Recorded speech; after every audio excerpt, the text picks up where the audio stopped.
Good morning, Hank. It's Question Tuesday on Wednesday, the day that I answer real questions from real nerd fighters. Hank, yesterday I sent out a tweet asking nerd fighters if they had any questions, and they answered en masse. Do you have any advice about nerd fighters starting their first year in college? I need advice about college. Any advice for kids starting college? What's the best way to get brain matter off my bludgeoning stick without leaving any DNA behind? Right, so most of them were about college. Having both attended college and watched the movie Animal House, I feel like college is one of my fields of expertise. And so far as I can tell, there are 5 facets of the collegiate experience: academics, interpersonal relationships, binge drinking, road trips, and living on your own. Alright, so let's take these in order. Number 1, academics. I am going to tell you a secret. Every year, many stupid people graduate from college. And if they can do it, so can you. In fact, I would argue that it is not that difficult to skate by at most colleges. That said, it turns out to be a huge mistake to ignore the academic facets of college, partly because the point of life is to be able to engage as deeply as possible with the miracle of human consciousness, and partly because there will come a day when you are 35 years old and you are writing a check every single month to pay off your student loans, and it will be very helpful to you if you feel like that money bought something. Because, my friends, I am here to tell you that you do not have to be a college student to play beer pong. So study, and the only other piece of academic advice I'd give is to study broadly. I think it's really valuable to take classes in lots of different departments because you will be surprised how the classes you don't think you're interested in end up shaping your life. For example, although I'm not a sciencey person, I took several biology classes in college, including one called AIDS, Ebola, and Emerging Viruses, and it is as a direct result of that class that today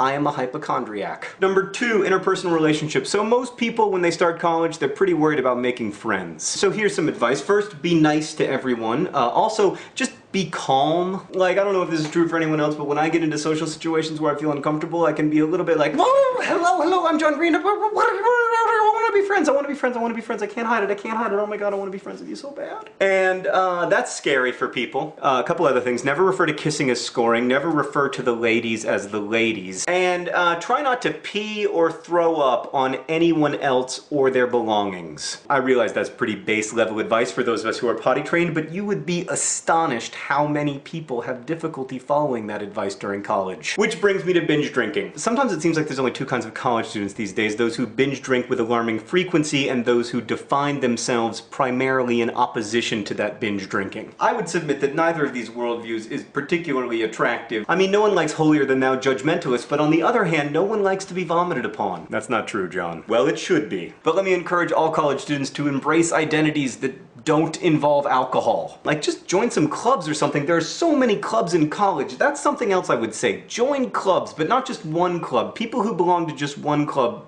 are super annoying because they'll never shut up about their one club, like it's the only club that matters, like the only place that needs to be free is Tibet. I love you, Tibet. It's nothing personal. I just also love Burma. 4th, road trips.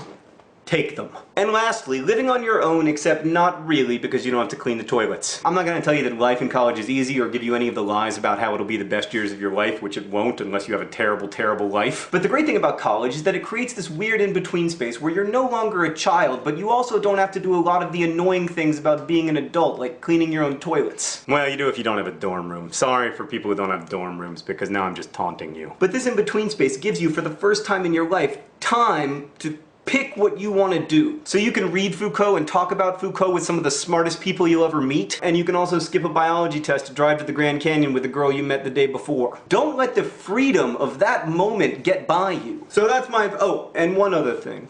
Don't get too excited about the fountainhead. Hank, I'll see you on Friday.